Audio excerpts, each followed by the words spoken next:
Hai ayah bunda dimanapun berada, apa kabarnya semuanya? Sehat selalu ya?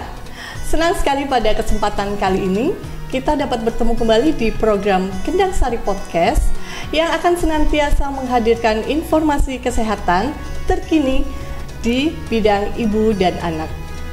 Siang hari ini kita akan mengangkat sebuah tema yang cukup menarik, yaitu waspada infeksi saluran kencing atau ISK pada anak. Apa itu ISK? Apa saja gejalanya? Dan apa yang terjadi apabila tidak ditangani dengan tepat?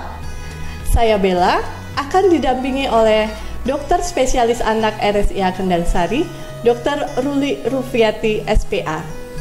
Selamat siang Dr. Ruli, apa kabarnya? Siang Mbak Bella, kabar baik. Baik dokter, terima kasih kehadirannya di podcast kita kali ini.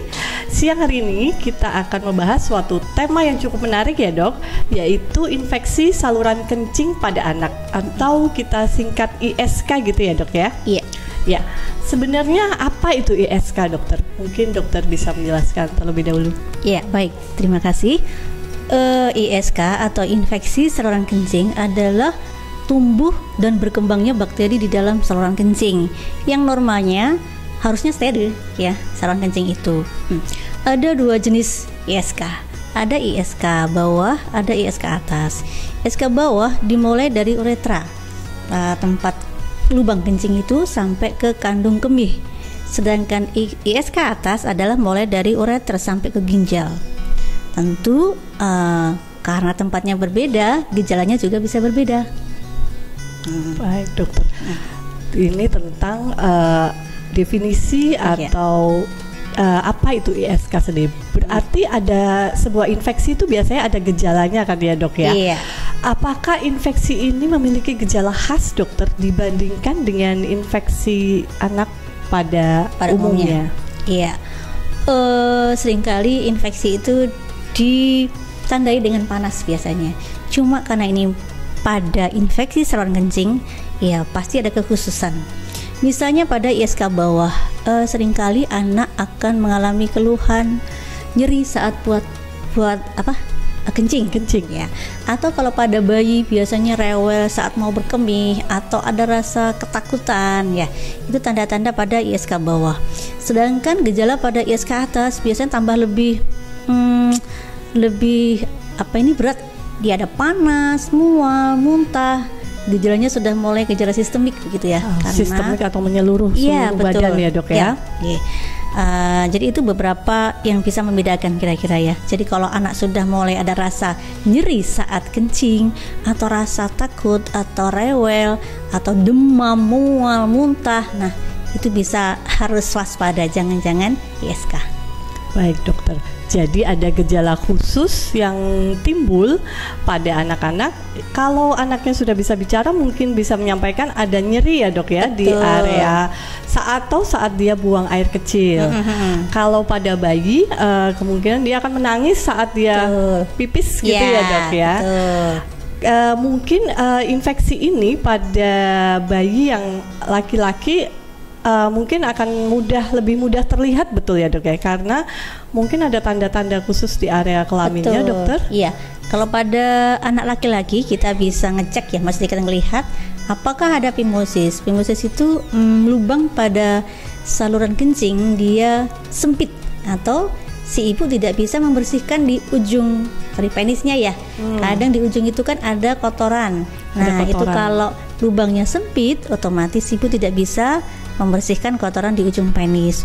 Nah, kotoran ini makin lama makin menumpuk sehingga ya kalau pas buang air kencing dia akan ngeden.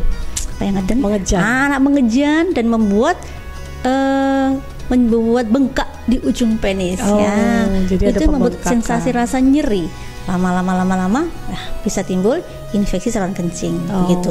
Baik dokter. Ya. Jadi kalau pada anak perempuan tidak kelihatan ya. Tidak kelihatan dok. Jadi gejalanya mungkin diawali dengan demam ya dokter ya, secara umum, dan menangis khususnya ketika dia sedang buang air kecil dokter.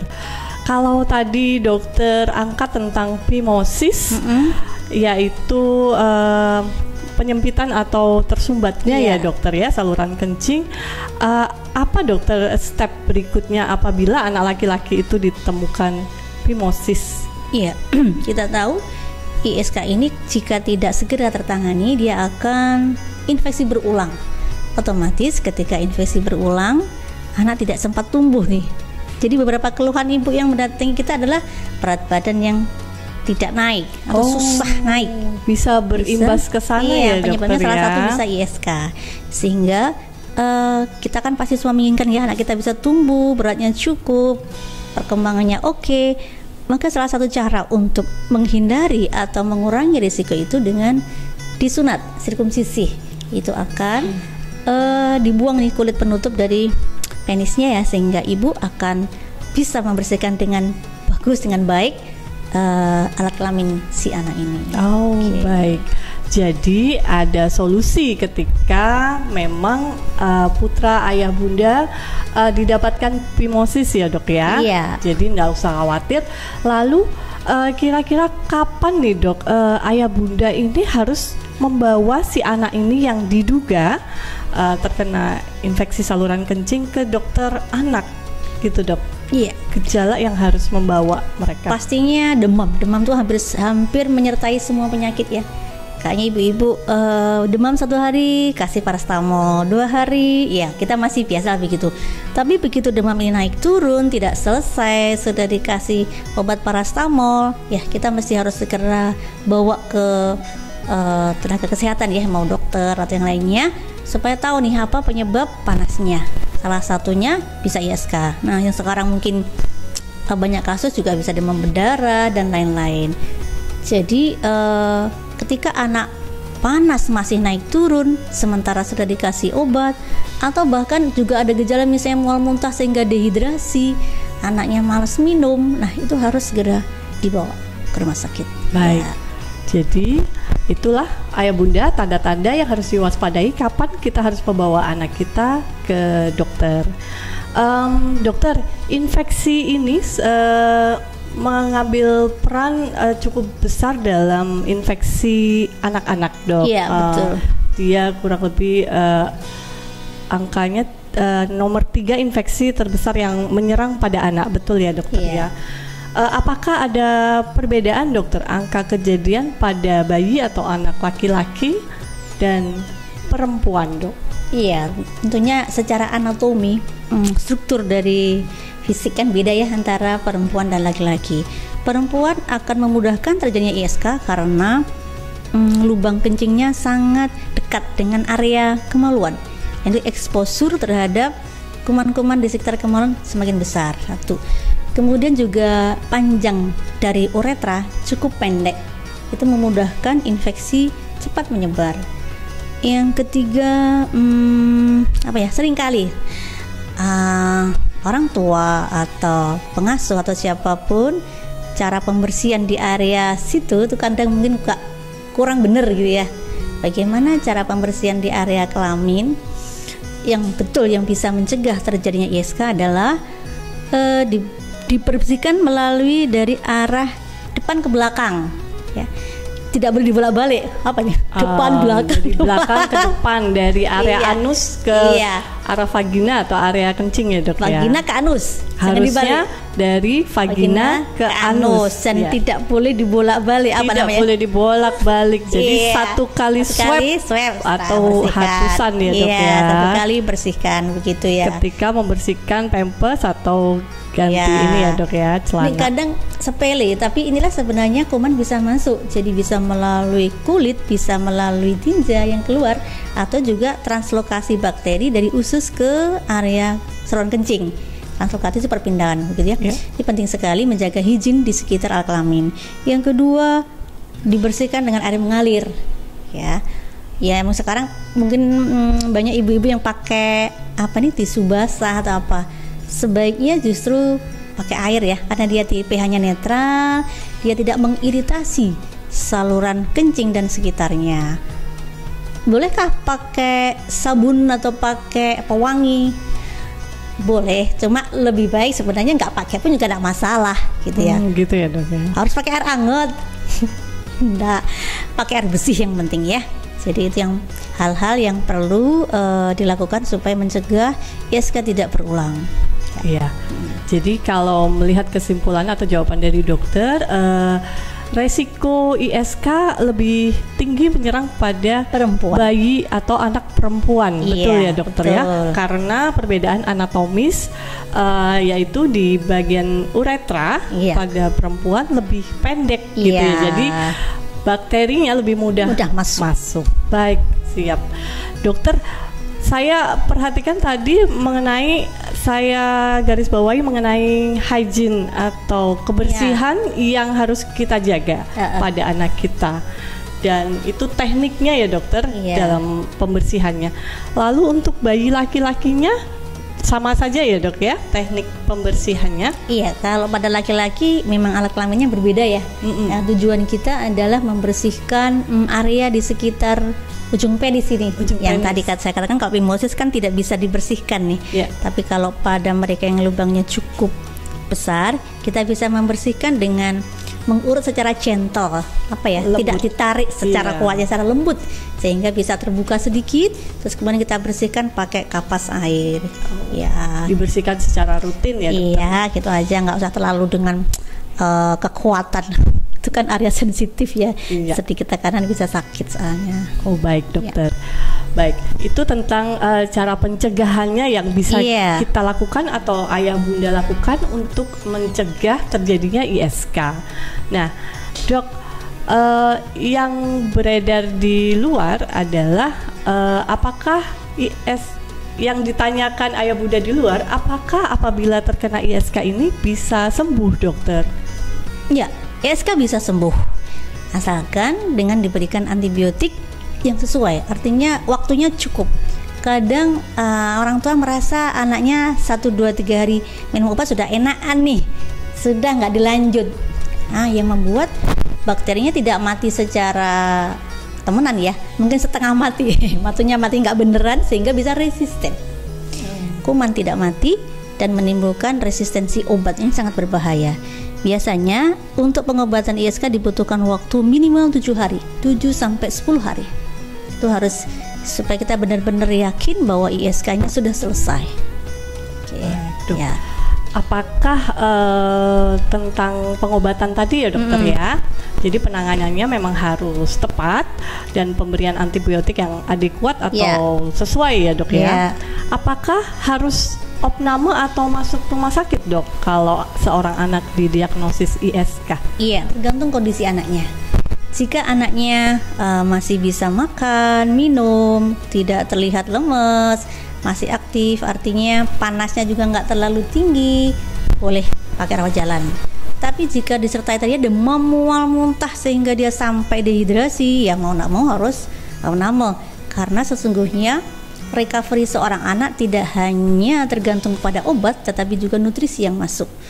Obatnya oke, tapi kalau nutrisinya kurang ya recovery-nya juga bisa lama. Ya, tergantung pada anaknya.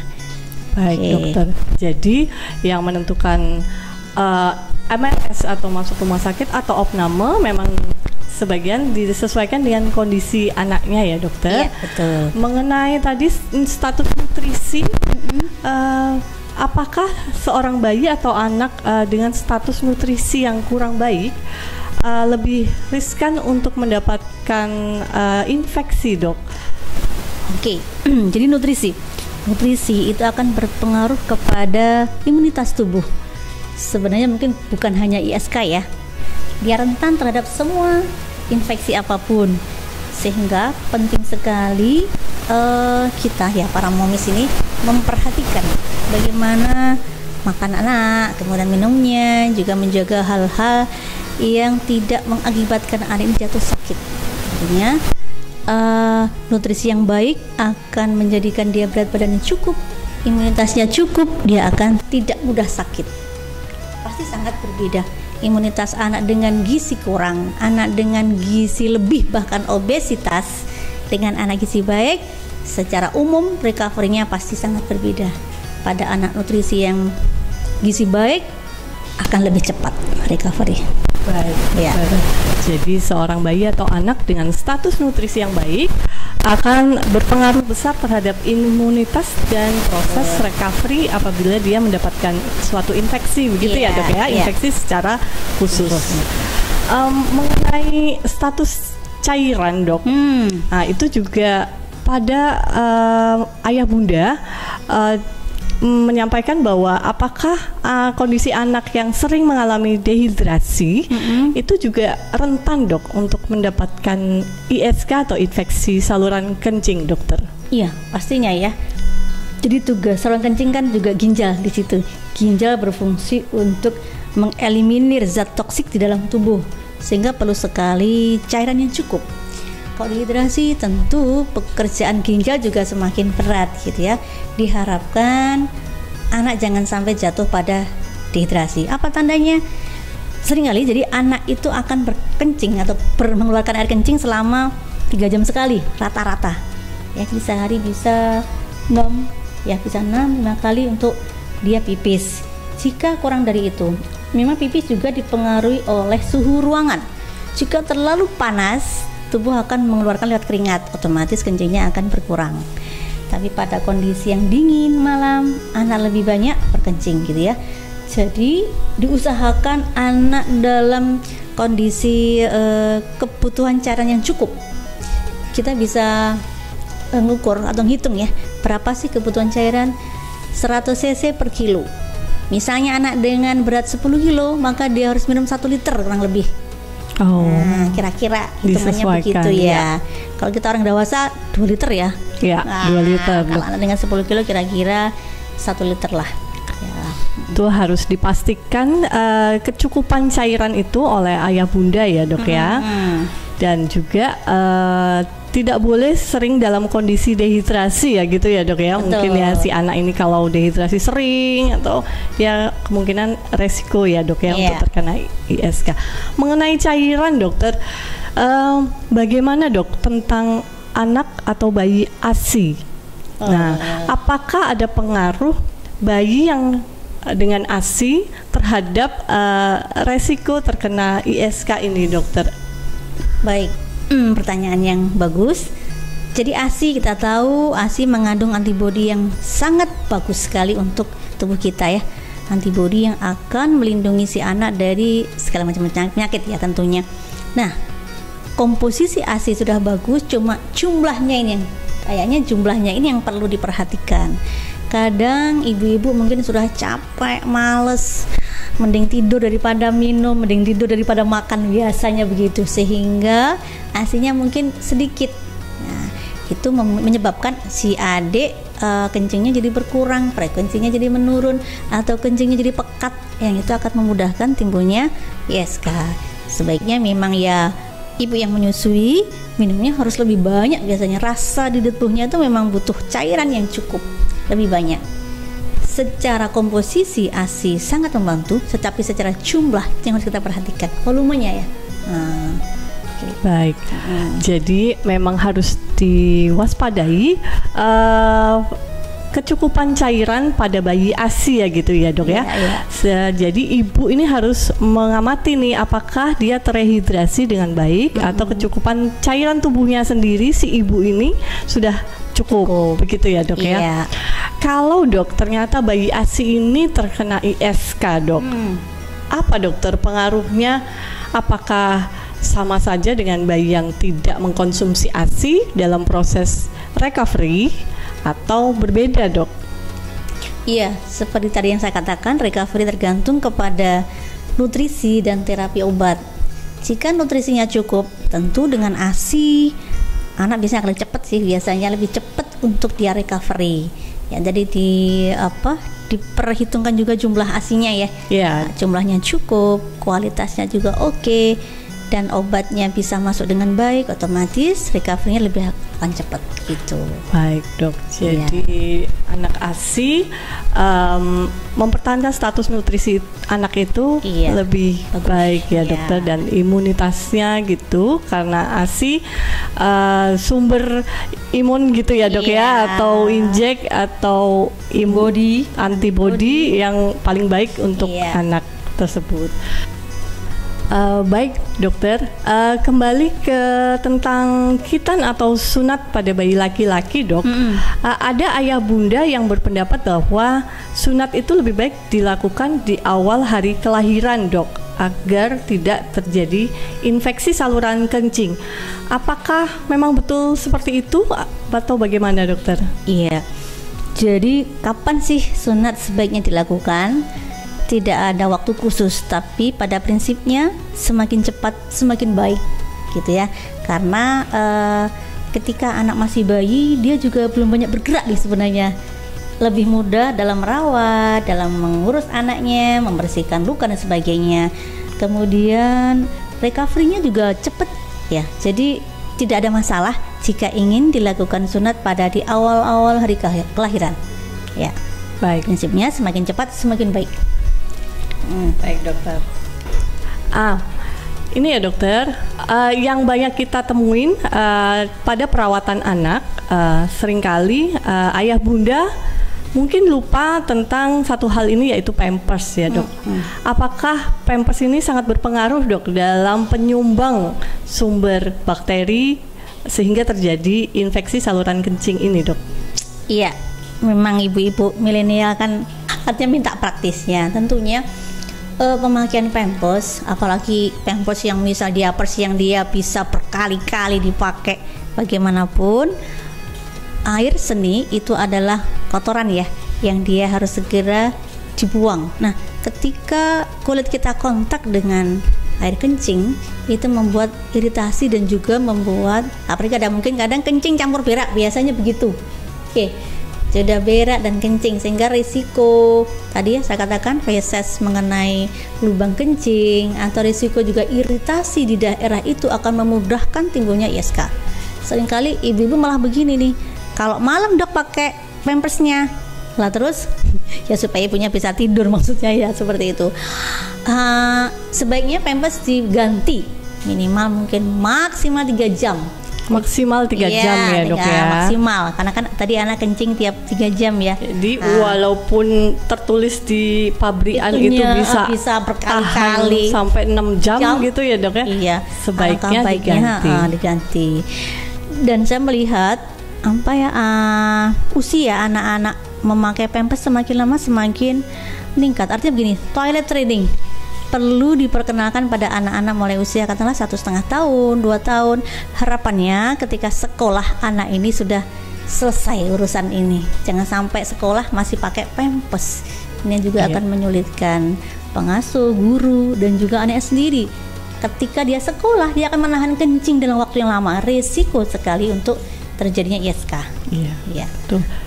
Ngomongin tentang pengasuh ini ya dokter ya, kadang anak-anak ini kan banyak yang mungkin sudah tidak diasuh full time oleh ayah bundanya. Kadang caregiver atau pengasuh ini yang mungkin lupa gitu ya dok ya tentang pampers ini, atau tidak teredukasi dengan baik ya dok ya.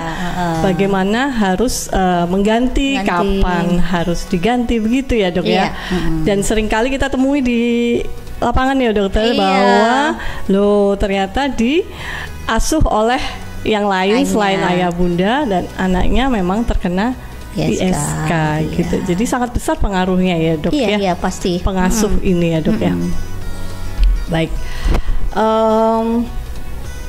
Baik dokter. Sekarang kita bahas apa sih dok yang terjadi ketika anak itu mendapatkan ISK tapi tidak tertangani dengan baik, atau komplikasi apa dok yang mungkin terjadi pada anak ini? Ya, pertanyaan yang sangat bagus. Tadi sudah saya sampaikan, saluran kencing mulai dari bawah ureter, kemudian kandung kencing, uretra, kandung kencing, ureter, dan ginjal. Kalau anak ini sudah terkena ISK bawah, tidak segera diobati dengan adekuat, tentu ini infeksi akan bisa naik ke atas sampai ke ginjal. Bahayanya apa sih? Tentu kita tahu ya, fungsi ginjal tadi yang saya sampaikan, dia menyaring, tugasnya menyaring bahan toksik di tubuh supaya bisa dikeluarkan dan sebagainya. Kalau terjadi infeksi pada ginjal, akan menyebabkan terjadinya parut ginjal atau skar. semacam luka. Parut ginjal, ya dokter. Misalnya kayak kita cacar air ya, kalau bekasnya tuh kan bisa bopeng. Nah, begitupun dengan ginjal, bisa terjadi skar atau parut yang itu akan sangat mengganggu fungsi ginjal. Dia akan bisa menurun dan bisa gagal ginjal. Jadi infeksi ini bisa berpengaruh pada fungsi ginjal anak itu ya dokter ya. Bisa terjadi hipertensi, bisa terjadi gagal ginjal, dan ya kita serem ya kalau udah gagal ginjal kan pasti rangkaiannya panjang nanti. Panjang ceritanya. Darah dan sebagainya. Kita tidak menginginkan anak-anak yang mestinya tumbuh pesat harus sampai terjadi hal-hal seperti ini. Baik dokter, cukup paham. Jadi ternyata komplikasi yang dihasilkan dari atau yang mungkin berdampak pada anak ini cukup berbahaya ya dokter, karena dia bisa langsung menyerang ginjal atau di mana ginjal ini adalah organ yang berada paling dekat gitu ya dok ya dengan saluran kencing anak.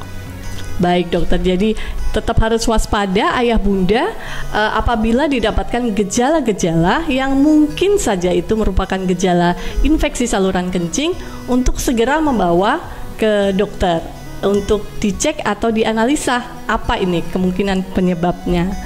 Baik dokter, apakah terakhir ya dokter mungkin ada take home message atau pesan untuk ayah bunda? Oke, baik. Jadi infeksi saluran kencing tidak bisa dicegah dengan vaksin. Kalau yang lain ya, difteri, tetanus, hepatitis B ada vaksinnya. ISK tidak ada. Sehingga pasti pencegahan akan lebih bermanfaat daripada terapi ya. Kita tahu ya, harganya juga lebih murah gitu ya. Mencegah lebih baik daripada mengobati. Hal yang sangat menjadi modal besar untuk tidak jatuh pada itu adalah tadi jaga higien sekitar higien alat kelamin, kemudian air yang dipakai, kemudian pampers tadi ya, toilet training, hal-hal yang mungkin rasanya sepele tapi itu sangat berpengaruh pada terjadinya ISK pada anak. ISK apakah itu serem banget juga enggak sih, tapi tetap kalau kita biarkan ya berbahaya begitu ya, sampai kepada tadi gagal ginjal yang berpengaruh kepada ya nanti masa depan anak ini gitu ya. Mungkin itu Mbak Bella yang bisa saya sampaikan. Begitu ya ayah bunda. Baik ayah bunda, jadi begitu ya mengenai tentang hygiene yang harus kita perhatikan pada anak kita agar tidak terjadi infeksi saluran kencing atau ISK. Demikian ayah bunda perbincangan kita kali ini di Kendang Sari Podcast. Semoga informasi yang disampaikan bermanfaat. Jangan lupa untuk selalu share video ini dan like, serta tulis di kolom komentar apabila ada pertanyaan seputar tema kita kali ini atau informasi layanan kesehatan yang ada di RSIA Kendang Sari. Saya Bella undur pamit. Terima kasih untuk Dr. Ruli Rufiati atas kehadirannya siang hari ini. Sampai jumpa ayah bunda. See you.